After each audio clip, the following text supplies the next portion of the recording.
ధనమూలమిదం జగత్ కదా. ఇప్పుడు నీకేం కావాలి? మీ ఆశీర్వాదం వల్ల నా ఆశలు నెరవేరినాయి. కానీ జీవితంలో నాకు మనశ్శాంతి లేదు.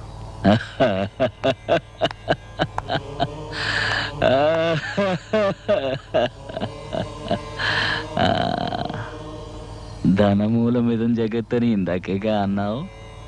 శాంతిని కొనుక్కో. ధనమంతా నీ దగ్గరే ఉంటే మనశ్శాంతి ఎలా ఉంటుంది? ఏదో నీకు కావలసినంత ఉంచుకొని మిగిలింది దానం చేస్తే మనశ్శాంతి దక్కుతుంది. డబ్బు దోచుకునేవాడికి ఎప్పుడు మనశ్శాంతి ఉండదు.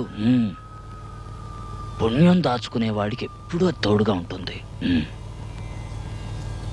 అవును, పుట్టేటప్పుడు ఏం తీసుకురాలేదు, పోయేప్పుడు తీసుకుపోయేది లేదు. ఇక దేనికయ్యా నీది నాదన్న స్వార్థం? అయ్యయ్యో, వెళ్ళు వెళ్ళు.